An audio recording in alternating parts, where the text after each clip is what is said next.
Listo, pueden comenzar. Gracias. Buenas tardes a todas y todos. Bienvenidas y bienvenidos a esta presentación del libro, que es la primera actividad del Comité de Política Exterior de la Asociación Mexicana de Estudios Internacionales de este año. Y hoy vamos entonces a presentar el libro de Omar Loera González, World Theory in Mexico's Foreign Policy. Primero vamos a tener los comentarios de Ana Covarrubias y luego las reacciones del autor. Entonces, antes de comenzar, quiero agradecer a los dos por aceptar ser las estrellas de nuestro primer evento virtual. Y no olvidar de señalar que este libro ha recibido el primer premio Modesto Sara Vázquez de la AMEI. Entonces, es una razón adicional para pues tenerlo en esta primera presentación. Ahora voy a presentar a nuestros dos participantes antes de darles la palabra. La doctora Ana Covarrubias es profesora investigadora del Centro de Estudios Internacionales en el Colegio de México. Además, actualmente se desempeña como coordinadora general académica en la misma institución y anteriormente fue directora de su centro de adscripción. Así que, Ana, mil gracias por apartar algo de tiempo para nosotros. Tiene un doctorado en Relaciones Internacionales de la Universidad de Oxford y antes estudió la licenciatura en RI en el Colegio de México. Sus líneas de investigación son Política Exterior de México, Relaciones México-Cuba, Derechos Humanos en las Relaciones Internacionales e Integración Regional Latinoamericana y Caribeña.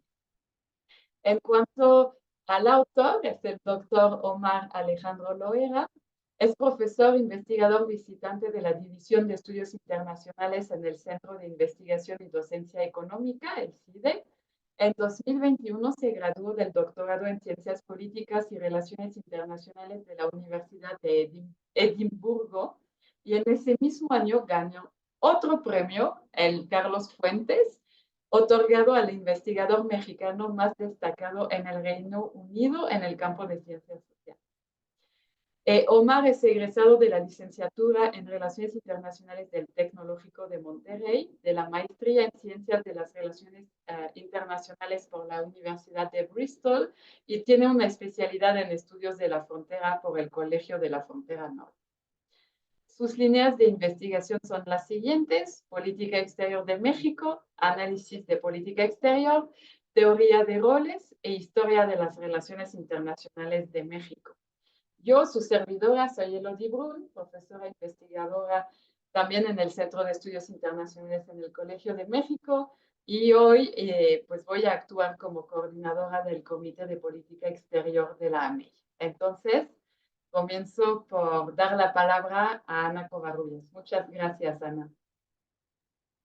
Muchas gracias, Elodie. Pues yo también inicio agradeciéndole mucho a Elodie y a Omar haberme permitido presentar este libro de política exterior de México, y desde luego inicio también dándole una felicitación muy calurosa a Omar Loera por este trabajo.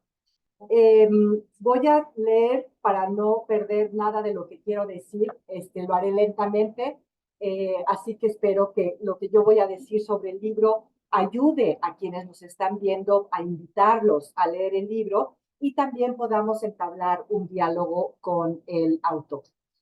Lo primero que me gustaría decir es que se trata de un libro estupendo, ¿no? Y que creo que es un parteaguas, sin duda, en el estudio de la política exterior de México, pues da un marco metodológico conceptual al análisis de la política exterior de nuestro país.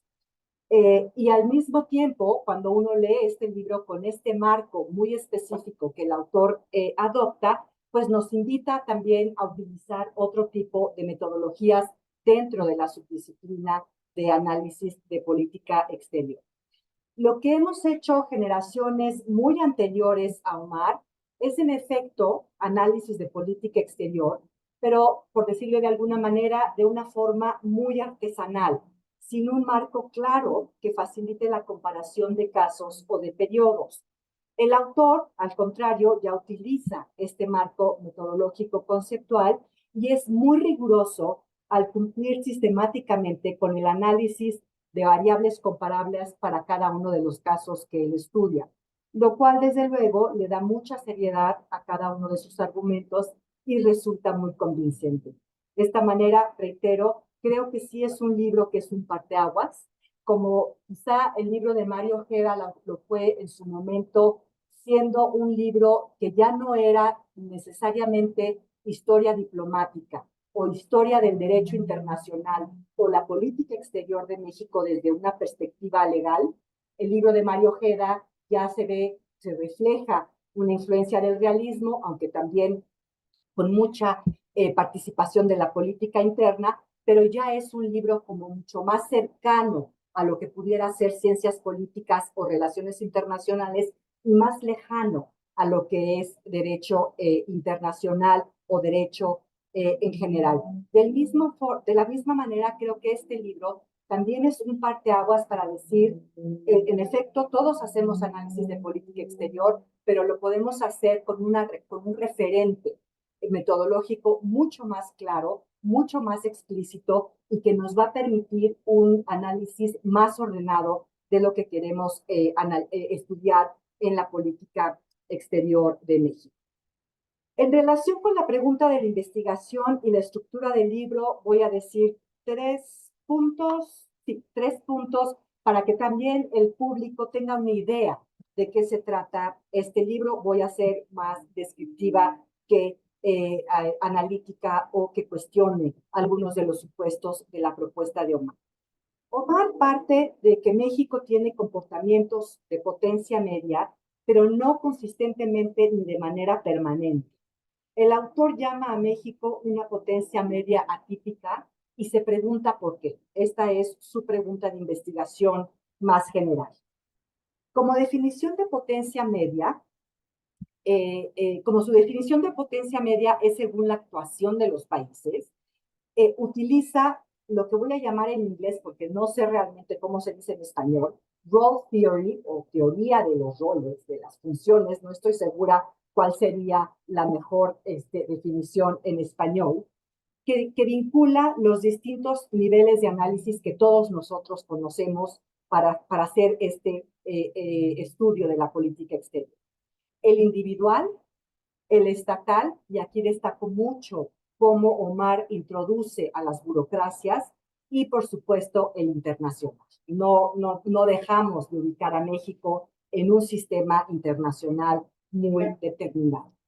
Esta teoría, Role Theory, según el autor, analiza las concepciones de uno mismo, lo que él llama el National Role Conception, que tampoco se indica bien cómo traducirlo, lo traduje como percepciones del rol nacional, y el lugar entre otros actores en las relaciones internacionales.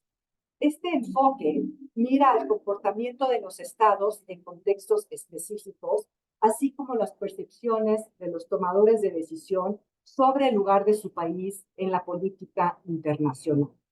El rol se define como un juego de deberes normativos, expectativas externas y concepciones propias. Para su análisis, el autor utiliza 3 estudios de caso basándose en comportamientos de potencia media, que pueden ser la búsqueda de liderazgo regional, el participar como constructor de coaliciones, como mediador, como puente, como buen ciudadano internacional y como defensor del multilateralismo. Para México destacan, sin duda, la búsqueda de liderazgo regional, que es muy clara, el ser constructor de coaliciones, el ser un puente, o si queremos usarlo más en nuestro lenguaje, bisagra, podría ser una traducción, buen ciudadano internacional y constructor de coaliciones y defensor del multilateralismo. Entonces sí creo que es muy importante que desde el inicio del libro, Omar deja muy claro que su definición de potencia media tiene que ver con funciones. Es el comportamiento de los estados lo que nos va a decir si es una potencia media o no lo es. Y ahí ubica a México, como lo dije hace unos minutos, de manera atípica. No vemos una potencia media todo el tiempo y no vemos una potencia media que repita sus comportamientos. El libro se divide en 7 capítulos en los que se expone muy claramente la metodología al principio. Hay una breve presentación también del desarrollo histórico de la política exterior de México, 3 casos de estudio que son México en el Consejo de Seguridad de Naciones Unidas 2002-2003, México y la creación de la CELAC, y la adopción de valores liberales por parte de México, y finalmente concluye, obviamente con una conclusión en la que compara sus 3 casos de estudio, también utiliza contrafactuales, nos explica por qué su explicación y no otras, y deja algunas líneas de investigación para el futuro. Como ya lo mencioné, el autor es muy riguroso en la metodología y cada estudio de caso ve los mismos rubros, como las percepciones de los actores, las disputas burocráticas internas y las expectativas de actores externos. Y debo decir que esta inclusión de las expectativas de los actores externos hace del análisis de Omar uno muy interesante, porque podemos contratar lo que es la percepción de uno, digamos de México, del tomador de decisiones en México, con lo que es una expectativa del actor internacional, que puede ser otro país o algún otro actor internacional. La investigación que hace Omar en el libro es también muy exhaustiva. La hace con base en documentos oficiales, bibliografía secundaria, entrevistas, declaraciones de personajes clave, discursos, etc. En este sentido, el libro no es solo una contribución metodológica, al estudio de la política exterior de México y una contribución a Raw Theory, como él lo propone desde el principio, sino que también es una contribución muy importante al conocimiento empírico de lo que sucedió en cada uno de los casos de estudio. Parte de la historia la sabíamos, parte de la historia nos la presenta como algo novedoso. Así pues, conocemos de la participación de México en el Consejo de Seguridad, que es el caso más discutido internamente. En este caso se identifican las diferentes posiciones, en primer lugar, en cuanto a la pertinencia, de pertenecer al Consejo de Seguridad, en donde no había consenso, y al apoyo o no a la invasión a Irak por parte de Estados Unidos, en donde tampoco había consenso. Se presentan también las alianzas externas, Francia y Chile con México, y a las presiones sobre México por parte de Estados Unidos, Reino Unido y España. Destaca también, en este caso de estudio, el papel de los individuos, sobre todo Fox, Castañeda y Aguilar.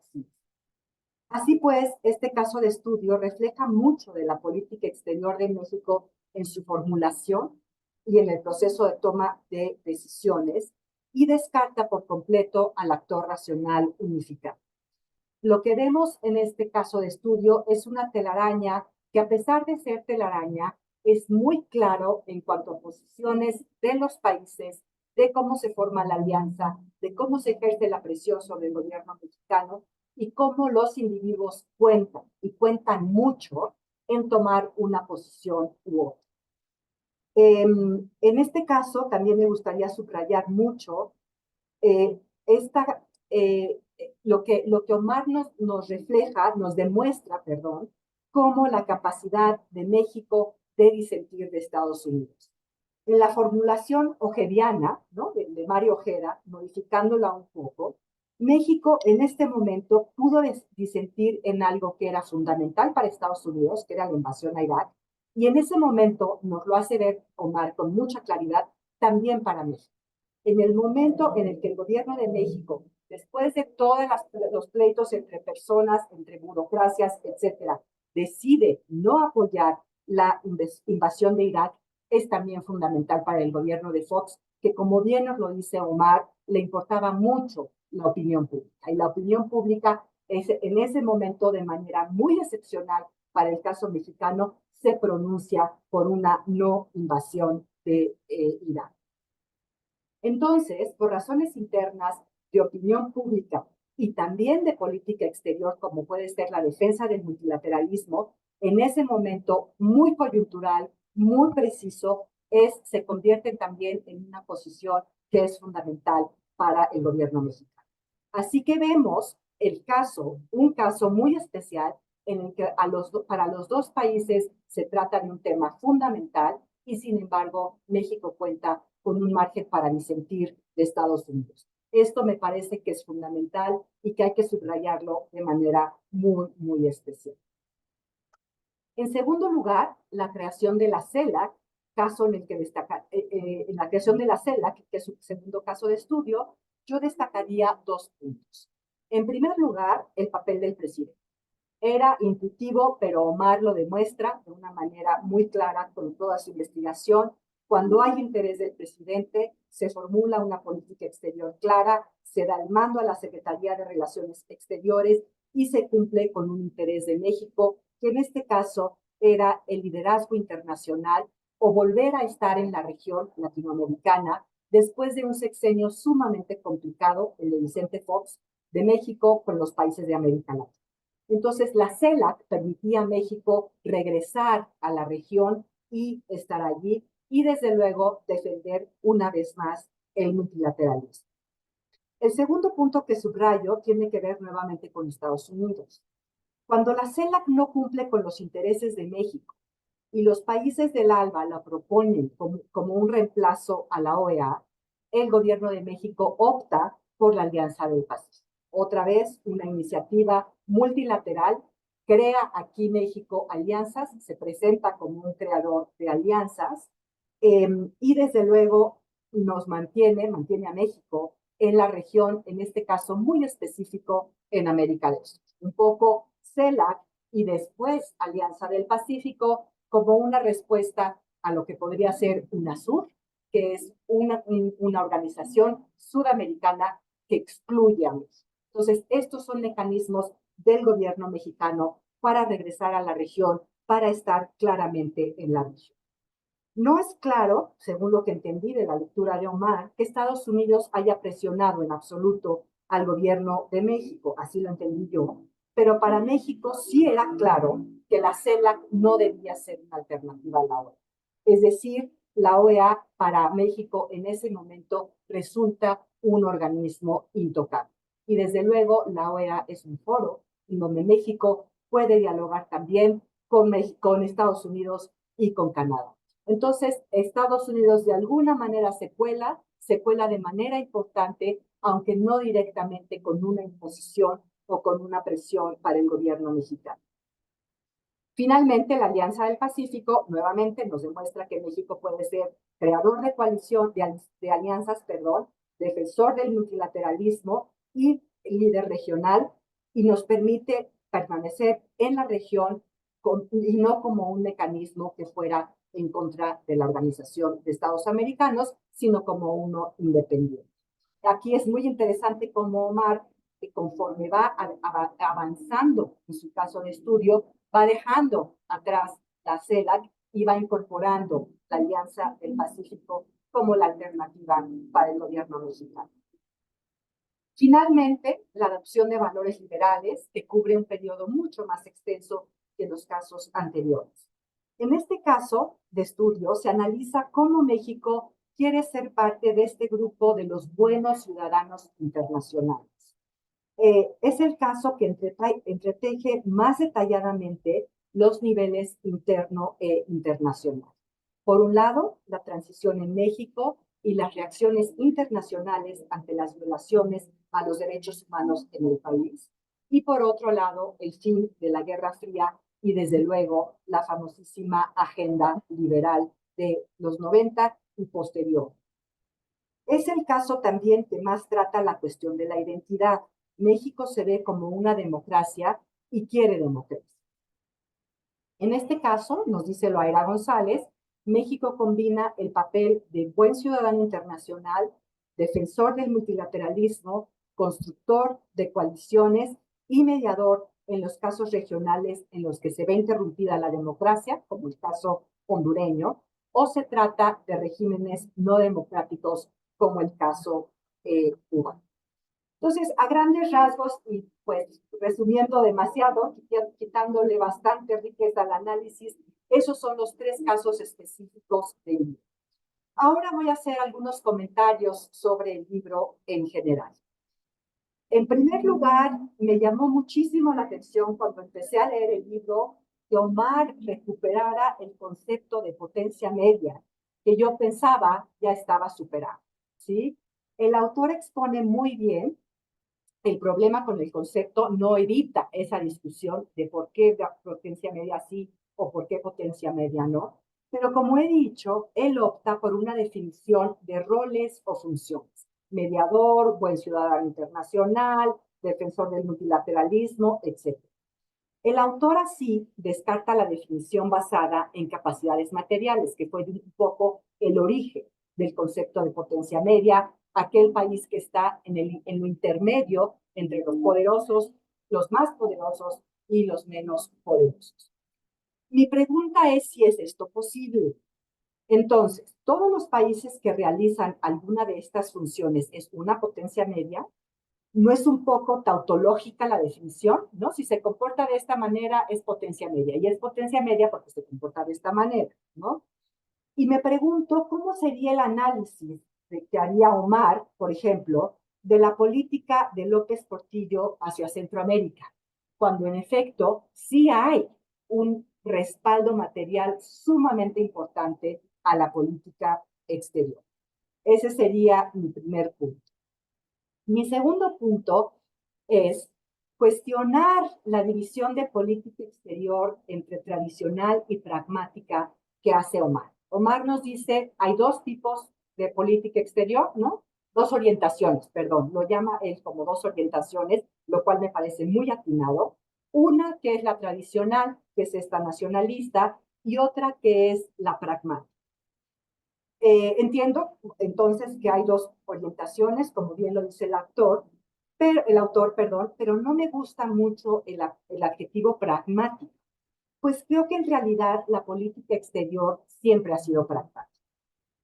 Esta cuestión añade un elemento muy interesante que no se toca en el libro explícitamente, aunque ahí está, de alguna manera la vamos viendo, aunque no es explícito, que es la ideología.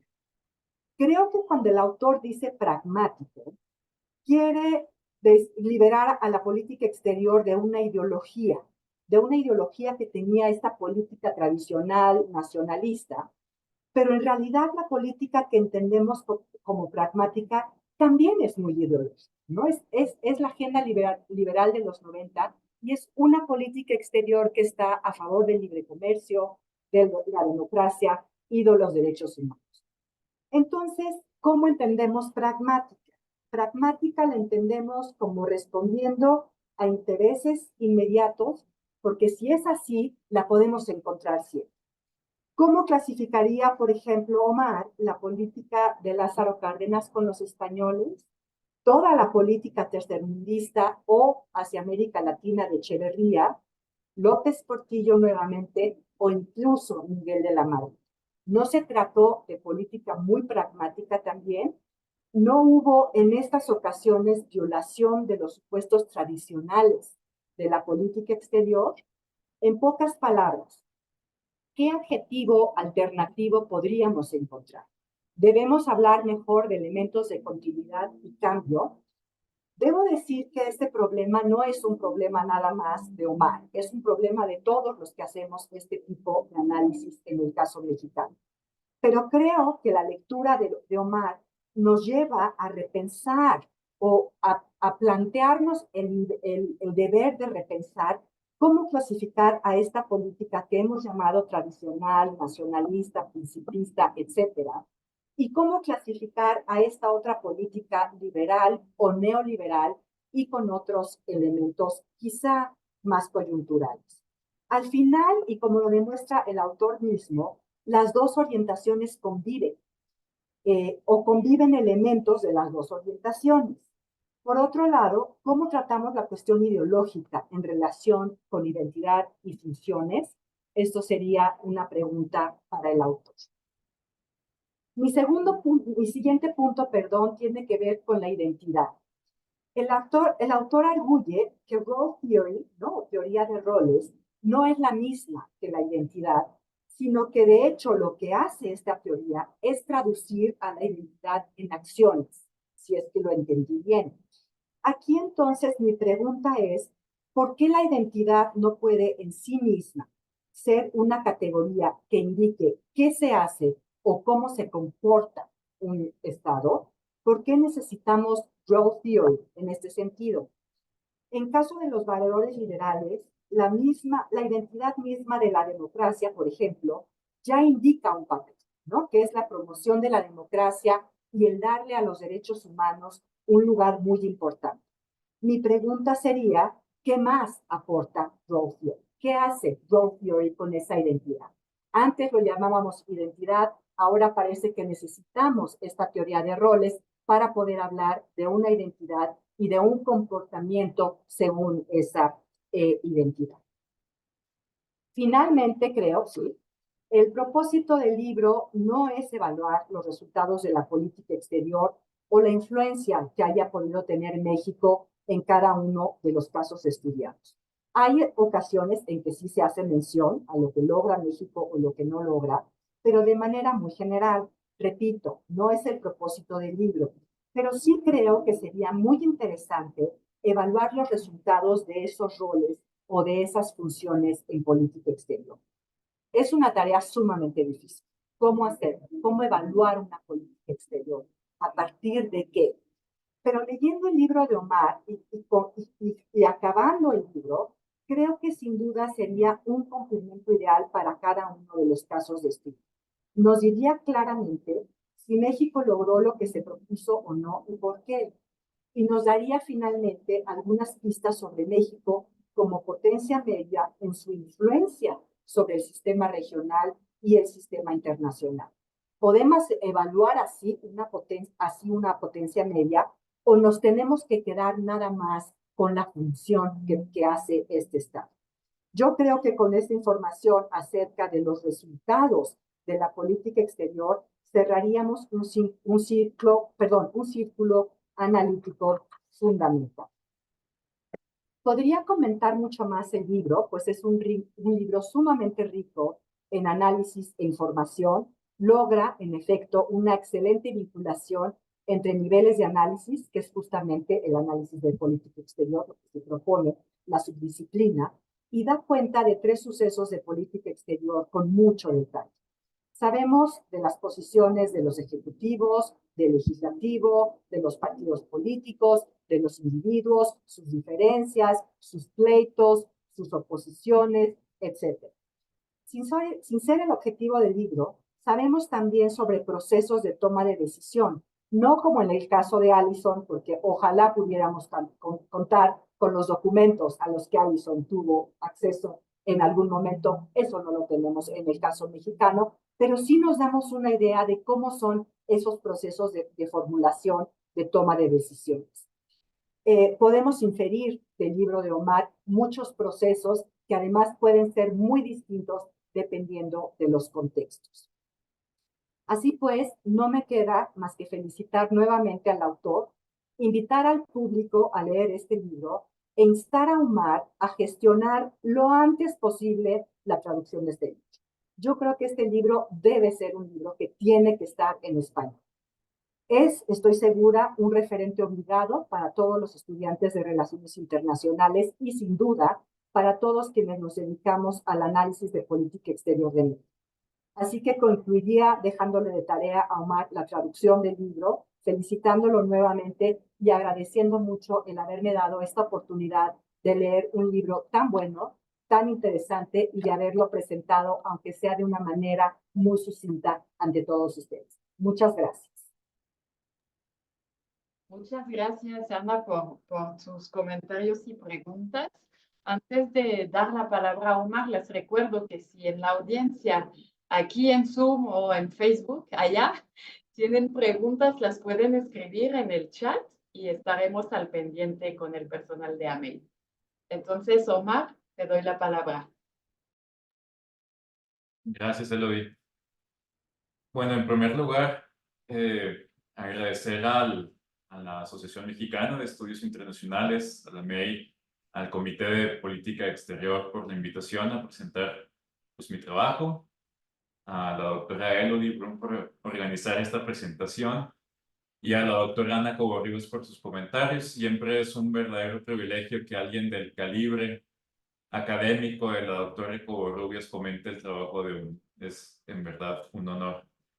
Y por lo mismo es un desafío, bueno, es un trabajo interesante comentar esos, valga la redundancia, esos comentarios, esas observaciones. Primeramente, en lo referente a la categoría de potencias medias, ese fue uno de los trabajos más desafiantes del libro al principio. ¿Qué es una potencia media? Las críticas que yo recibía en mis compañeros, en los seminarios, que cuando les decía, no, pues es que quiero estudiar este problema, este acertijo empírico de México y quiero operacionalizar la actividad internacional de México por medio del concepto de potencias medias, pues la crítica que me decían, bueno, ¿qué es una potencia media? Porque una potencia media puede ser Bélgica, un país que es pequeño, y en los libros también viene como potencia media países tan grandes como Indonesia. ¿Cómo puedes comparar el comportamiento de Bélgica como Indonesia? No son iguales. Y ese fue un problema. Dentro de los mismos analistas de potencia media no se ponen de acuerdo con una definición común de lo que es potencia media. Si es potencia media solamente en un rango de actividad internacional, si es potencia media por comportamiento o por autoidentificación. Entonces, sí es un problema muy importante y básico cuando uno estudia potencias medias, bueno, definir bien qué es una potencia media. Yo utilizo potencia media porque las otras categorías como potencia emergente no tenían una definición tan acorde al comportamiento de México. En la literatura, la potencia emergente se ve como una potencia revisionista. Por ejemplo, Brasil en los gobiernos de Lula ha sido una potencia emergente, no potencia media, porque las potencias medias tienden a ser potencias de status quo. Potencia emergente es un país más revisionista. México, por lo menos en el time frame, en el tiempo que yo estudié, fue un país eminentemente de status quo. Quería ser como un país occidental, como un país liberal, por lo menos en términos económicos y en términos de valores liberales. Entonces, potencia emergente no. También estaba la opción de utilizar potencias emprendedoras, que se define, y aquí la doctora Covarrubias me podría corregir, como un país que utiliza sus recursos de manera muy inteligente para obtener outcomes, para tener resultados muy específicos. La crítica que hay dentro de ese concepto, que todavía me atrevería a decir que están haciendo, es también que es muy embrionario todavía esa definición, todavía necesita más definición. Entonces, sí, la potencia media de la definición es un poco problemática, pero las otras categorías pues yo las vi desde mi punto de vista son incluso un poco más problemáticas. Decidí permanecer con la categoría de potencia media y sobre todo utilizar lo que ya estaba en la literatura de teoría de roles, que era una potencia media se comporta con estos 6 roles de potencia media. Si un país en un caso específico, y por eso utilizo casos de estudio, utiliza la mayoría de estos roles, entonces se está comportando como un país de potencia media. Ahí el problema con México, que es un país muy desafiante, no solamente para su estudio de política interna, sino también exterior, Y ahí viene la pregunta de la doctora Covarrubias, es bueno, ¿cómo se podría catalogar entonces la política exterior de presidentes que sí han sido muy activos, tal vez hasta protagonistas o protagónicos en política exterior, como Cárdenas, como Echeverría, como López Portillo? Al fin y al cabo, con López Portillo sí hay numerosos estudios, tanto nacionales como autores nacionales como internacionales, que hacen un enlace causal muy claro entre descubrimiento del petróleo en la zona de Campeche y un comportamiento hasta agresivo del presidente López Portillo. Y es una pregunta que me hago o que me hice cuando estaba haciendo el libro. Bueno, ahí la potencia material se ve muy clara. Y cuando México entra en crisis, el 82, que es una crisis horrenda que destruye nuestro mercado interno, entonces hay un repliegue de política exterior también ligado con nuestra pérdida de poder material.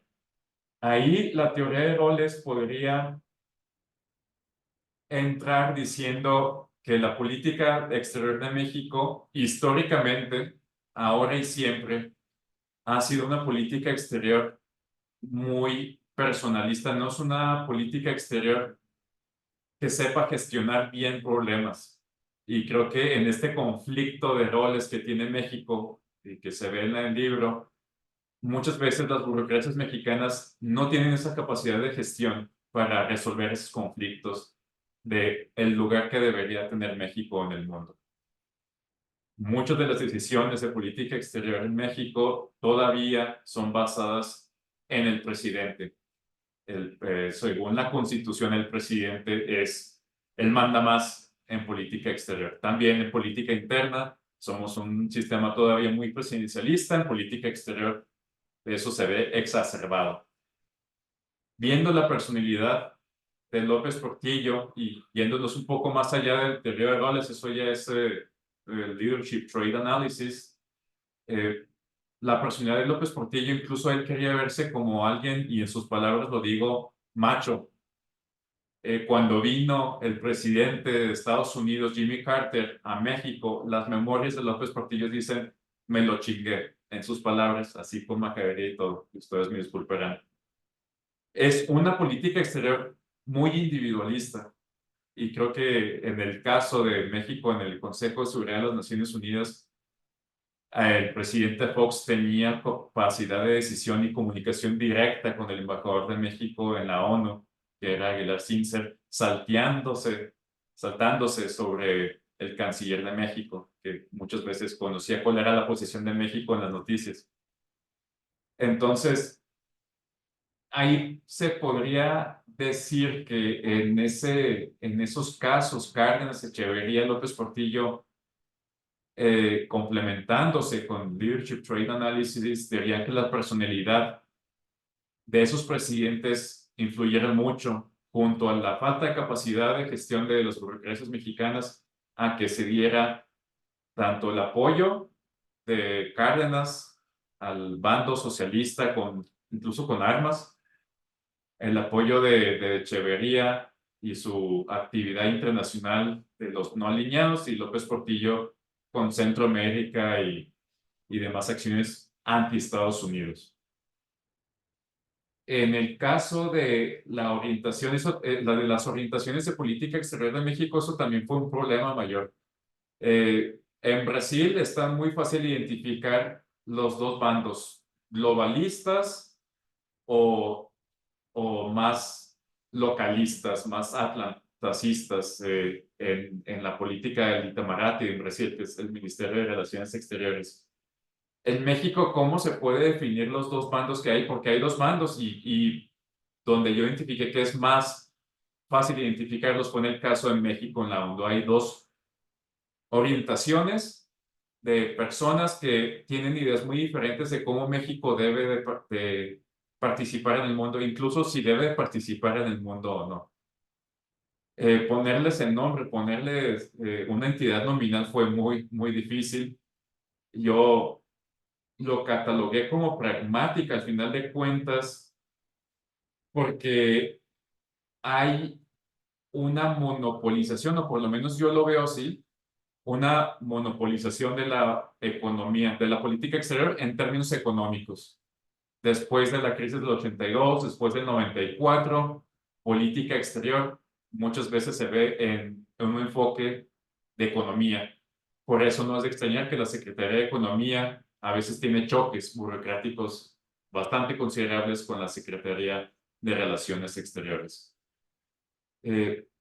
Entonces, por esa economización, por así decirlo, pongo el tilde pragmático, pero sí reconozco que es un tilde que tiene potencial problemático. Al final, pragmático, una diplomacia pragmática son todas las diplomacias porque se quiere llegar a un fin específico con la diplomacia que tiene un país. En la relación a cómo cómo clasificaría las relaciones exteriores, la política exterior de algunos presidentes, igual que tuvieron política exterior activa, como Cárdenas, porque esta crítica de que estos presidentes violaron la misma doctrina Estrada, que es la panacea de toda la política exterior, aparentemente desde los 30 para acá. Yo diría que es una política exterior de esos presidentes para demostrar licencias revolucionarias, licencias de izquierda con la misma población doméstica o interna de México. Muchos de esos presidentes, Salinas incluso, que era pues visto, tenía crisis de legitimidad, tenía esta percepción de ser neoliberal, lo que sea que eso signifique. Muchas veces tenía acercamientos con Fidel Castro para tener o ganar esta licencia de izquierda. Miren, todavía somos un país emanado de una revolución. Yo todavía soy un presidente con credenciales revolucionarias y de izquierda. Yo creo que, y yo creo que de ahí México parte de un conflicto y un debate de cómo somos ahora. Todavía tenemos un discurso, una narrativa revolucionaria, cuando nuestro sistema económico ya no es nacionalista. No me voy a meter en esto porque pues ya no es un asunto de política exterior, pero yo creo que en ese ámbito sí se podría clasificar el uso de la ideología del gobierno mexicano en política exterior para satisfacer audiencias domésticas, audiencias internas. Y en esto la autora Renata Keller es experta en este asunto.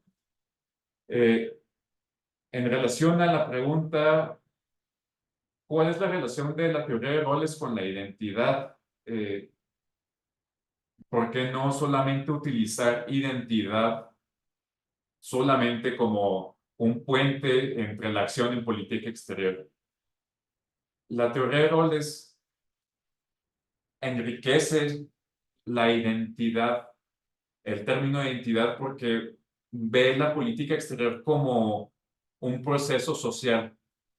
La identidad tiene que ver con un proceso social, pero hay otros aspectos a tomar en cuenta. Por ejemplo, y probablemente usando el ejemplo individual, una persona tiene una idea de sí misma. Un país, México, tiene una idea más o menos colectiva de la historia nacional, o por lo menos los policy makers, las personas que toman las decisiones, tienen una idea de cómo fue y cómo ha sido la historia nacional, y tienen una idea de la identidad de México a partir de esa historia. Si ustedes ven libros, los estudiantes de Sebastián Mazuca, por ejemplo, pueden ver cómo él dice es que en México todo el siglo XIX, todo lo que pudo haber pasado mal, pasó en México. Que seamos un país todavía es un milagro, así lo dice Mazuca. Para México el mundo ha sido una fuente de peligro.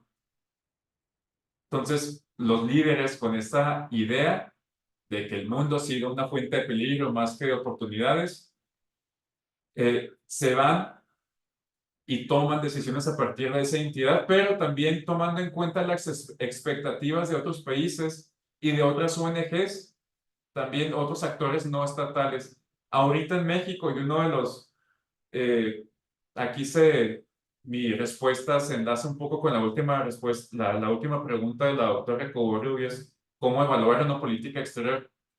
Ahorita en estos momentos México no solamente tenemos conflicto interno de, bueno, ¿cómo nos debemos comportar en el mundo? ¿Debemos ser activo? ¿Qué es ser activo?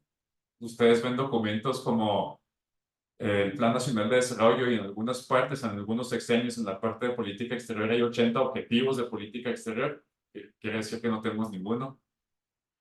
No solamente tenemos ese conflicto dentro de nosotros, del Estado mexicano y cómo nos debemos de comportar, sino que hay actores afuera, Estados Unidos, que tienen expectativas de cómo nos debemos de comportar nosotros, que muchas veces chocan con expectativas de otros países. Por ejemplo, Estados Unidos esperaba que México, democratizado, iba a comportarse en política exterior de una manera diferente. No tomó en cuenta que, de hecho, la democratización incentivó a que la mayoría de los candidatos en México tuvieran expresiones anti-yanquis, por así decirlo. Y las expectativas de otros países, hay presidentes y embajadores, presidentes como Evo Morales o Mujica en Uruguay, que en alguna ocasión mencionaron que México ya no le importaba América Latina. México está viendo demasiado a Estados Unidos. México se fue con los ricos, con la OCDE. México ya no voltea a ver a América Latina. Hubo embajadores, y esto está documentado, creo que está documentado en mi libro, embajadores brasileños que decían, no, es que México ya se fue con sus nuevos amigos, es un nouveau riche, ya no tiene nada que ver con América Latina. Hay expectativas encontradas de cómo nos debemos de comportar, de cómo debe ser nuestra política exterior. Y nosotros ni siquiera podemos gestionar nuestro debate interno, mucho menos el debate externo. Todo eso se confluye. Y en el tercer caso es muy visible cómo las expectativas externas se saltan del Estado mexicano, se comunican con actores internos, partidos políticos o organizaciones no gubernamentales en México para cambiar política exterior. Muchas veces la política exterior no está en manos del gobierno. Entonces, solamente para terminar, la última pregunta, ¿cómo se evaluaría, cuál sería el valor heurístico tal vez de la teoría de roles para evaluar una política exterior? Es precisamente tomando el ejemplo de México, de cómo tenemos un conflicto que no hemos sabido lidiar por décadas, incluso somos un poco lentos en nuestra diplomacia para lidiar con problemas, con esas expectativas divergentes y con ese conflicto interno. Muchas veces hay una incompatibilidad de intereses del Estado y las expectativas externas que México todavía no tiene las herramientas de gerencia para manejarlas bien. ¿Por qué no tiene esas herramientas y qué hace falta? Tal vez creo que la misma doctora Covarrubias junto con el doctor Esquemón hablan de una falta de recursos económicos en la Secretaría de Relaciones Exteriores y una falta también de cantidad de personal. Entonces, la teoría de roles es muy rica en ese sentido porque sí identifica estos conflictos que hay y también identifica qué es lo que haría falta para solventar estos conflictos. En el caso de México, yo creo que uno de los problemas de los desafíos más vitales y peligrosos que tenemos es esa incapacidad más bien de no manejar estos conflictos internos y externos de nuestro lugar en el mundo. Entonces, con esto termino las respuestas a los comentarios de la doctora Covarrubias. Muchas gracias. Muchas gracias, Omar, por tus respuestas detalladas a los comentarios de Ana. No hemos recibido preguntas, lo cual significa que han sido muy holísticos y completos los dos, creo, sobre los desafíos del libro. Entonces voy a cerrar nuestra sesión con un anuncio. El próximo lunes 20 de... Ana, ¿tú quieres reaccionar? Perdón. No, no quiero reaccionar, nada más quiero preguntarle si sí está pensando en traducir el libro o no. Claro, me he acercado con la misma editorial y con muchos editoriales, pero hasta el momento no tengo respuesta, pero sí seguiré intentando porque en un país hispanohablante, un trabajo de política exterior, pues sí, sería como lógico traducirlo a la lengua de la mayoría. Gracias. Ese es un buen scoop que tenemos. Está en camino el proyecto de traducir el libro al español. Ojalá, mucho éxito, Omar, con eso. Y entonces vuelvo a mi anuncio del próximo lunes 20 de mayo a las 11 horas. Tendremos una nueva actividad virtual durante la cual Guadalupe González, Roger Schiavón y Rafael Velázquez comentarán los programas de las candidatas y el candidato a la elección presidencial en materia de política exterior. Entonces, están todas y todos invitados y muy pronto tendrán el flyer con mayor información. Muchas gracias y buena tarde a todo el mundo. Gracias. Muchas Felicidades, Omar. Muchas gracias, doctora. Hasta luego.